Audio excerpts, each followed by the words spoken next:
वो चीखती रही चार दीवारी में कैद। हर दिन 16 घंटे बर्तन झाड़ू और रात होते ही मालिक का दरिंदा बन जाना उसका रोज का शेड्यूल बन चुका था। उसे 2 बार अस्पताल ले जाया गया, ऐसे गुप्त क्लिनिकों में जहां इंसान को जानवर समझा जाता था। वो लड़की बेची जा चुकी थी, एक बार नहीं कई कई बार।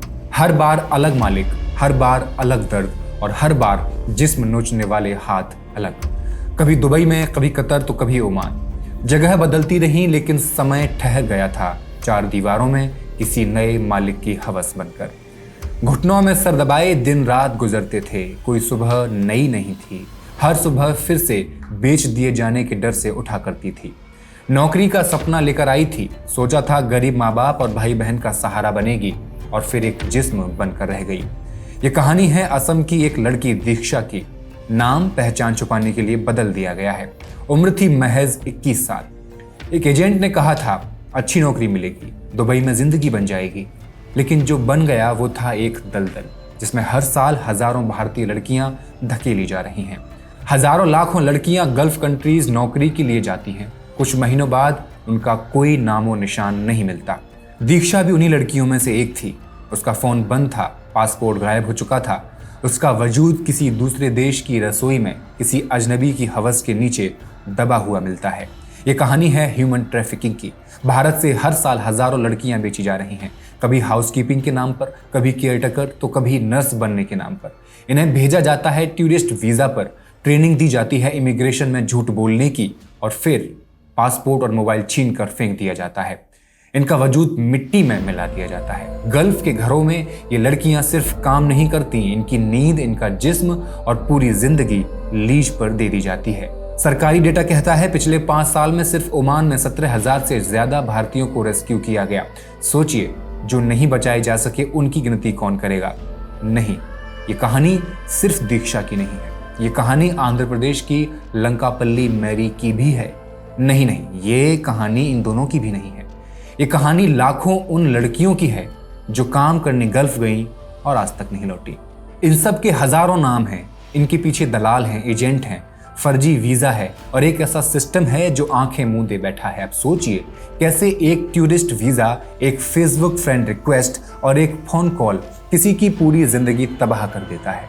क्यों भारत की बेटियां ओमान, दुबई, कतर जैसे देशों में बेची जा रही हैं और सरकार के पास सिर्फ आंकड़े हैं, समाधान कोई नहीं है। जब सरकार खुद मानती है कि देश में 3,000 से ज्यादा फर्जी एजेंट खुलेआम लड़कियां विदेश बेच रहे हैं, भेज रहे हैं, तो क्या कोई रोकने वाला नहीं है? फैक्ट्स एंड फिगर्स के इस एपिसोड में आई विल एक्सप्लेन।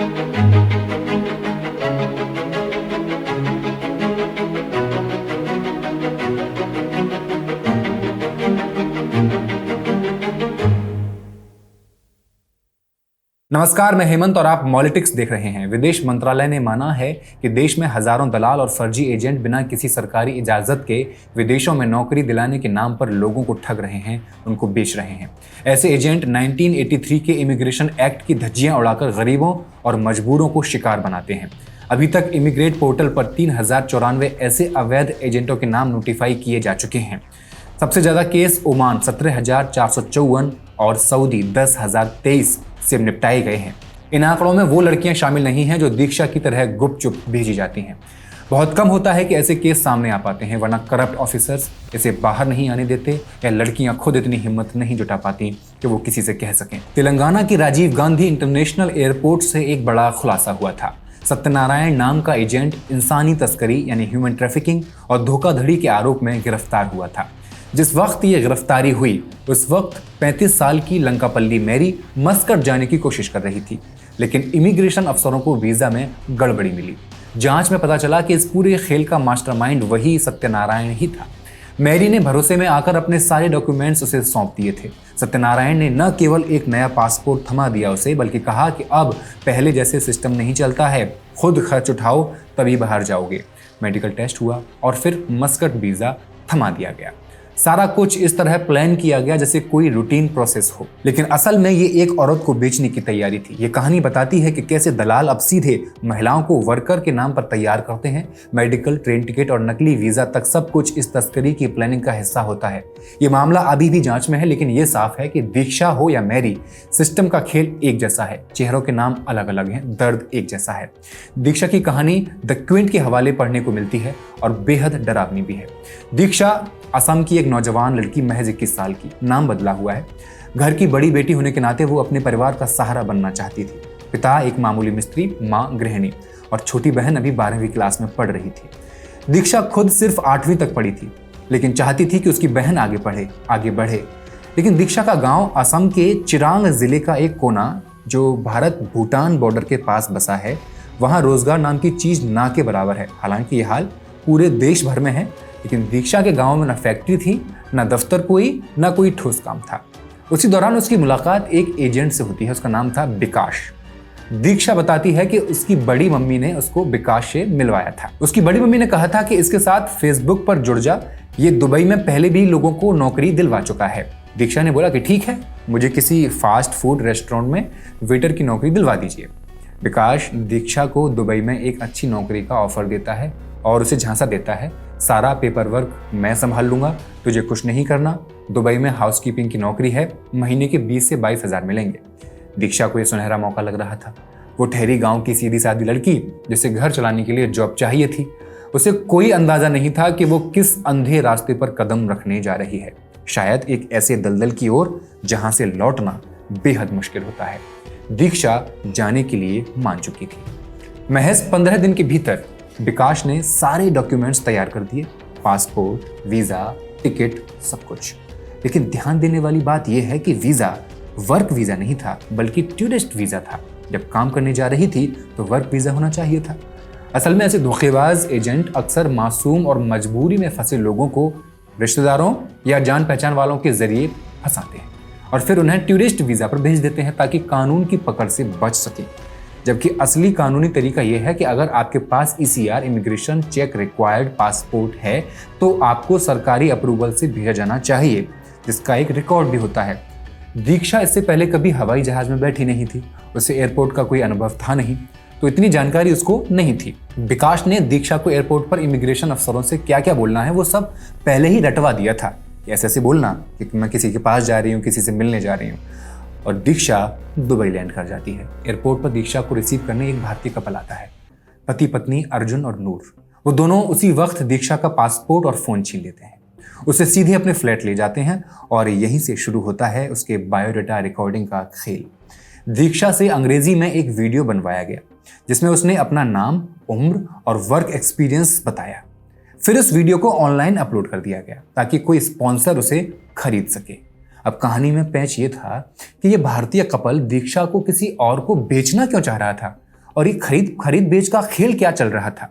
असल में दुबई में किसी घरेलू नौकर को नौकरी देने के लिए कानून ये है कि वो अपने यहाँ काम करने वालों का वीज़ा, रहने की जगह, सैलरी, मेडिकल और छुट्टियां सब कुछ देते हैं। यानी एक मजदूर की पूरी जिम्मेदारी उसके स्पॉन्सर की होती है, उसके मालिक की होती है। लेकिन विकास जैसे दलाल इन नियमों को चकमा देने में माहिर हैं। वो ऐसे लोगों को पकड़ते हैं जो मजबूरी में हो और उन्हें सस्ता मजदूर बनाकर बेच देते हैं जैसे कोई सामान हो। टूरिस्ट वीजा पर न वीजा स्पॉन्सरशिप होती है, न कोई अधिकार। वो रोज सुबह 4 बजे उठकर काम शुरू करती थी। हर दिन उसे सिर्फ 30 मिनट का आराम मिलता था, जिसमें उसे उस दिन का बचा खुचा खाना परोस दिया जाता था। अब वो दीक्षा की मालिक बन चुके थे। जो इंडियन कपल था वो उनका मालिक बन चुका था। इन्हीं लोगों ने उसे अलग अलग घरों में घरेलू नौकरानी के तौर पर भी भेजना शुरू कर दिया। दीक्षा को वो समझ में नहीं आ रहा था। दीक्षा से घंटों काम करवाया जाता, लेकिन वो पूरी तरह से एक बंधुआ मजदूर बन चुकी थी। जब दीक्षा ने रो रोकर वापस भारत लौटने की बात की तो उन्होंने कहा, 3 लाख रुपए दो तभी जा सकती हो। 3 लाख? दीक्षा सुनकर थोड़ी सन्न सी रह गई कि 3 लाख कहां से आ गए। जब दीक्षा वो 3 लाख रुपए नहीं दे पाई तो एजेंट उसे वसूलना चाहते थे, तो उसे एक बार फिर धकेल दिया गया। कहां? दीक्षा की फिर से तस्करी हुई, इस बार ओमान की तरफ। फिर से टूरिस्ट वीजा, फिर से वही झूठा वादा और इस बार शोषण और भी गहरा। जैसे ही दीक्षा ओमान पहुंची, उसे सीधे एयरपोर्ट से उठाकर उसका नया स्पॉन्सर फिर से ले गया और पहले की तरह वहां भी पहला काम यही हुआ, उसका पासपोर्ट और मोबाइल छीन लिया गया। अब वो पूरी तरह से उस अजनबी आदमी की मिल्कियत बन चुकी थी। ओमान में कफाला सिस्टम चलता है, जिसके तहत प्रवासी मजदूर जो दूसरे देश से मजदूर आते हैं, उनका वीज़ा उसके स्पॉन्सर के नाम से जुड़ जाता है। मतलब न वो नौकरी छोड़ सकता है, न देश, और न ही किसी और मालिक के पास जा सकता है जब तक उसका स्पॉन्सर इजाज़त न दे दे। 16 से 18 घंटे का काम वो कर रही थी, अब वो भी बिना तनख्वाह के। तनख्वाह कट रही थी। फिर एक दिन जो हुआ वो किसी भी इंसान की रूह कपाने के लिए काफ़ी है। दीक्षा के मालिक ने उसके साथ बलात्कार किया और लगातार करता रहा। ओमान उसके लिए नर्क से भी बदतर साबित हुआ। थक कर टूट कर एक दिन दीक्षा ने उस भारतीय कपल को फ़ोन किया जिसने उसे रिसीव किया था। उनसे कहा, प्लीज़ मुझे वापस भारत भेज दो, मुझसे नहीं हो रहा।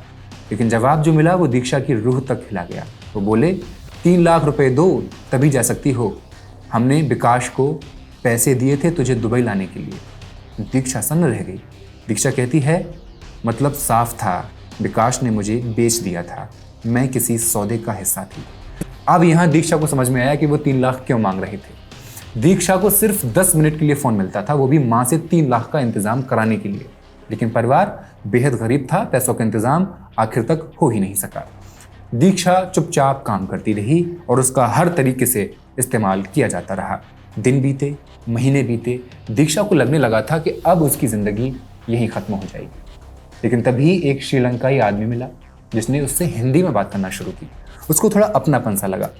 ओमान में जिस एजेंट के ऑफिस से उसका सौदा हुआ था, ये लड़का वहीं काम करने वाला एक श्रीलंकाई आदमी था। उसका नाम था अरहम मोहम्मद। वो धीरे धीरे दीक्षा से हिंदी में बात करने लगा। एक दिन बोला, अगर घर जाना चाहती हो तो मैं पैसे कमाने में मदद कर सकता हूँ। दीक्षा किसी भी तरह वापस लौटना चाहती थी और जो बुरा काम उसके साथ अभी यहाँ हो रहा था, उससे बुरा उसके साथ कहीं और क्या ही होता। उसने बोल दिया, ठीक है, बस मुझे यहाँ से निकाल दो। दीक्षा बताती है, अरहम मुझे अपने घर ले गया, एक कमरे में बंद कर दिया जहाँ सिर्फ एक ब्रेड का पैकेट और पानी की बोतल रख दी गई। 3 दिन तक वही खाना, वही अकेलापन। फिर तीसरे दिन उसने मुझे ओमान के सोहर शहर में एक और स्पॉन्सर के हवाले कर दिया, यानी उसे फिर से बेच दिया गया। और इस बार शोषण और भी भयावह था। दीक्षा कहती है, उस स्पॉन्सर और उसके दोस्त ने महीनों तक रोज़ मेरा बलात्कार किया। 2 बार तो मुझे अस्पताल तक ले जाना पड़ा, लेकिन वो लोग मुझे ऐसे क्लिनिक में ले जाते थे जहाँ कोई आईडी मांगता ही नहीं था। मैं फिर से बेची गई थी, टूट चुकी थी, खुद की जान लेने की कोशिश भी की, लेकिन जैसे तैसे उसे कहीं से अपना फ़ोन मिल गया। उसने अपनी एक दोस्त को मैसेज भेजा। उस दोस्त ने तुरंत दिल्ली की मनोबल फाउंडेशन की निर्मला वॉल्टर से संपर्क किया। जैसे उन्हें यह खबर मिली एनजीओ वालों को, उन्होंने तुरंत ओमान की पुलिस और भारतीय एम्बेसी को सतर्क कर दिया। इसके बाद रॉयल ओमान पुलिस ने कार्रवाई करना शुरू की और दीक्षा को उस नर्क से निकाल लिया। भारतीय दूतावास ने तुरंत उसे इमरजेंसी पासपोर्ट जारी किया ताकि वो सुरक्षित अपने देश लौट सके। लंबी कोशिशों के बाद 7 जुलाई 2025 को दीक्षा को भारत वापस लाया गया। ये सिर्फ एक लड़की की कहानी नहीं है, ये उस सड़े गले सिस्टम की हकीकत है जहां गरीबी और सपने दोनों मिलकर तस्करों की कमाई बन जाते हैं। आप इस वीडियो को शेयर कीजिए ताकि ये अवेयरनेस देश भर में फैलाई जा सके, और मॉलिटिक्स को सब्सक्राइब कर लीजिए। शुक्रिया।